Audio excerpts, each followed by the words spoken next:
Hi, I'm Pastor Adrienne. I want to thank you for tuning in today. Now, if you haven't already done so, please make sure you subscribe to our page so you never miss a broadcast. Today, I want to talk about faith that follows instructions.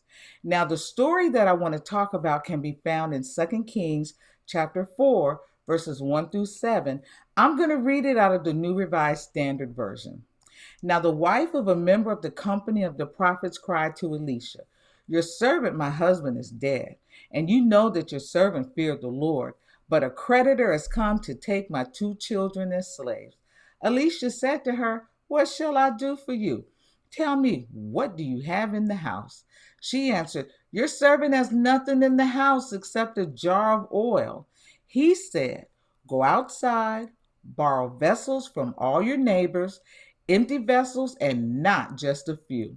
Then go in, shut the door behind you and your children, and start pouring into all these vessels. When each one is full, set it aside." So she left him and shut the door behind her and her children. They kept bringing vessels to her, and she kept pouring. When the vessels were full, she said to her son, "Bring me another vessel." But he said to her, "There are no more." Then the oil stopped flowing. She came and told the man of God, and he said, "Go sell the oil and pay your debts, and you and your children can live on the rest." And that is one of my favorite Bible stories, right? What do you have in your house? But this particular woman was facing two immediate issues: death and debt. There was nothing she could do about her husband dying. We don't know how long he had been dead. We don't know what happened to him. But apparently, it wasn't one of those situations where he could be brought back to life. We also don't know why she was in debt. Whatever the cause of the debt, though, the family found themselves in dire straits. The family's debt is significant enough that a creditor was going to enslave both of her sons to pay it off. Now, we don't know the ages of the sons, but their future was about to be affected by the debt the family was facing. Whatever dreams they may have had for themselves would have to be placed on hold. So, in her distress, she went to see the prophet Elijah for help. Now, there are general instructions that we all find in Scripture. Things like the Ten Commandments, the principles found in the Beatitudes, and the fruit of the Spirit. We can even look at those scriptures that teaches us things God hates.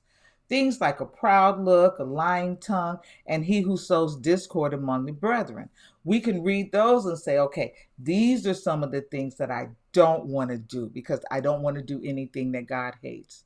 But sometimes God gives us specific instructions. They may not generally apply to everyone, but it is a necessary step to get what God has for you. So if we look back at scripture, this widow was given specific instructions that would meet her immediate needs. One, borrow vessels from your neighbors. Two, pour oil in them. Three, don't borrow a few. Now, I believe that part of her instructions was to have her look past her circumstances because she only had a little bit of oil. And then next it was to sell the oil. Once she sold the oil, she could pay off her debt and live off the rest. And because she followed those specific instructions, her needs were met. So here are 5 things to remember when God sends you instructions. One, you've got to trust the source of your instructions. Whether you receive instructions in your times of prayer and meditation, you get inspiration through a sermon, or you hear a prophetic word, those instructions should be consistent with Scripture. And if what someone is telling you to do, the Lord told me to tell you this, and it doesn't line up with anything you can find in Scripture, put that instruction on the shelf and continue to pray. Number 2, recognize that you might need help carrying out the instructions. In this case, the sons helped the mother by borrowing the pots from the neighbors. The mother simply poured the oil. Step number 3 is a tricky one for me. You might not get step 2 until you complete step 1. That's always a hard one for me because I like the 5, 10, and 15-year plan. But the prophet didn't tell her to sell the oil until after she had filled the last available pot. It puts me in the remembrance of someone like Abram. Remember when God told him, leave your country and your father's house and go someplace that I'm going to tell you. He didn't tell him where he was going when he started the journey. Sometimes God will give you the instructions along the way.